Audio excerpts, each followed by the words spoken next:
Sharing time. A woo-woo ride. Daddy had that special look on his face. He had a surprise for AC. AC, said Daddy, I have a fun secret to tell you. I am going into the big city on a business trip. I am going to take you with me. We will ride on a big train. Oh, what fun! Squealed AC. I can hardly wait. AC listened carefully as Daddy and Mama made the plans. First, we must buy the train tickets, said Daddy. Second, we must pack the square suitcase with everything you will need on the trip, said Mama. Third, we will be ready to get on the train, said AC. Mama and AC began to pack the square suitcase. Already there were some things inside the square suitcase. Some things were still outside the square suitcase. Mama and AC worked hard to put everything inside the suitcase. You are a good helper, AC, said Mama. Thank you, Mama, answered AC. I know helpers are important.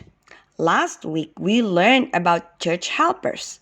Some church helpers are called deacons.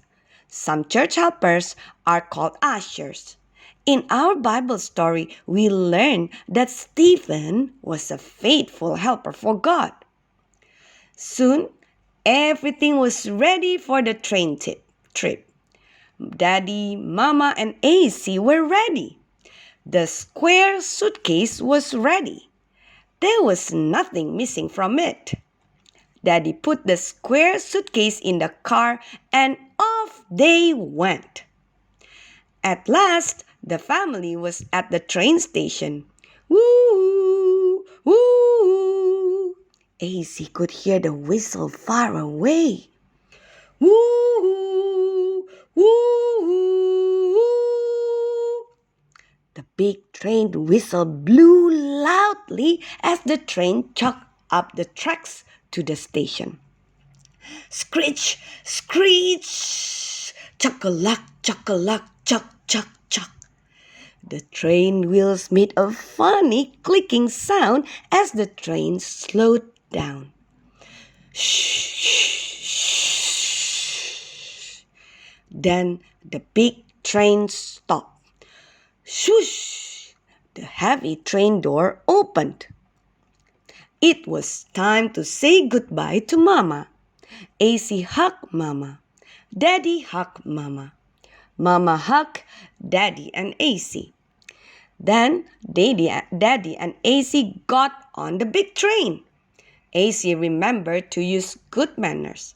AC walked carefully inside the big train. AC wanted to be polite and use good manners all the time.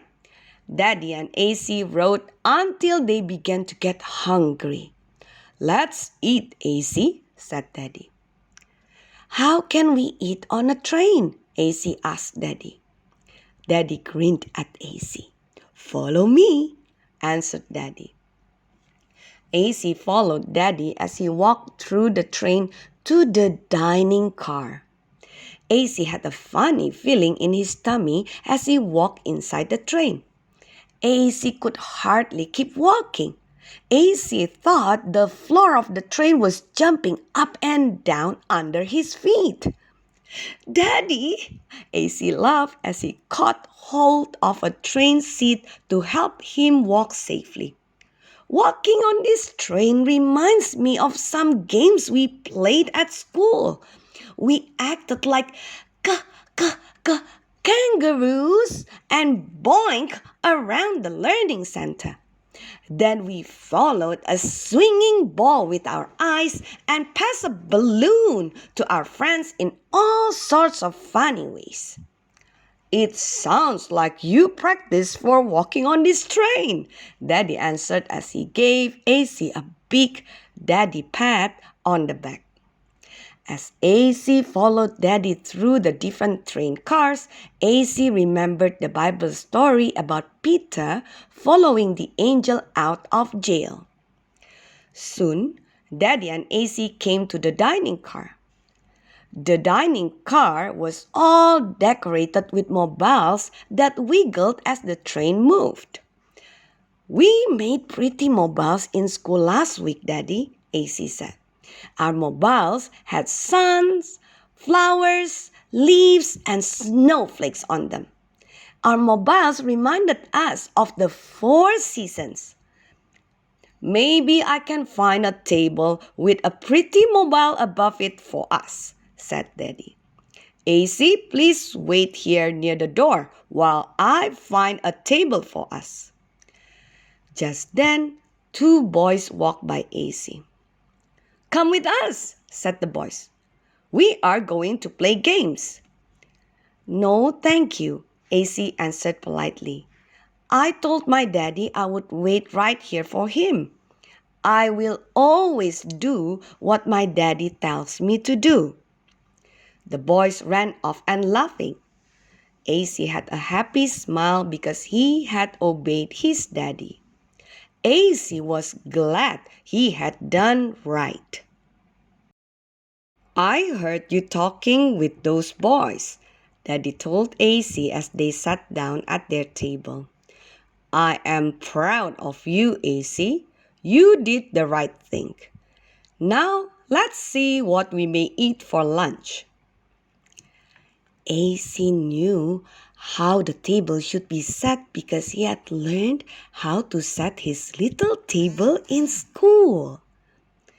Soon, Daddy and AC were enjoying a delicious lunch of triangle-shaped sandwiches and milk. While they ate, AC watched some telephone poles that seemed to fly by the window. AC began to count. 1, 2, 3. Come on, let's continue with me.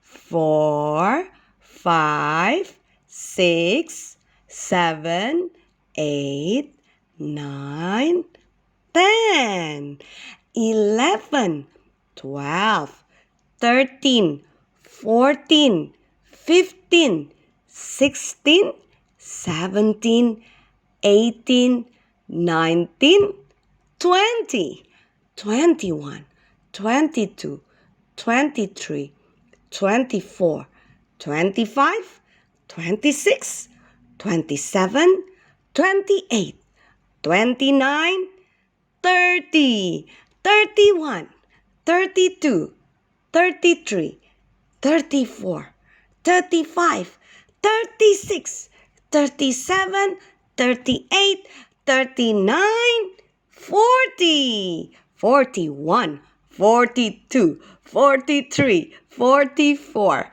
45, 46, 47, 48, 49, 50. Phew. Can we continue? Yes. 51, 52, 53, 54, 55, 56, 57, 58, 59, 60. Continue. 61, 62, 63, 64, 65, 66, 67, 68, 69, 70. Come on, come on. Let's continue. 71, 72, 73, 74, 75, 76, 77, 78, 79, no, 80. Yes, come on, let's continue. This is the last row. 81, 82, 83, 84, 85, 86, 87, 88, 89. Wow, it is fun to count things, AC said. Woo! The train whistle began to blow again. Daddy and AC walked carefully back to their seats. "We'll soon be there," Daddy told AC. "Let's get our things together so we will be ready to get off when the train stops." Chuck-a-luck, chuck, chuck. The train slowed down and finally stopped. "Watch your steps," called the friendly conductor. "Be careful, please." Step, step, step. AC and Daddy got carefully off the train. "Daddy," said AC happily, "that was so much fun. I really like riding on the big train."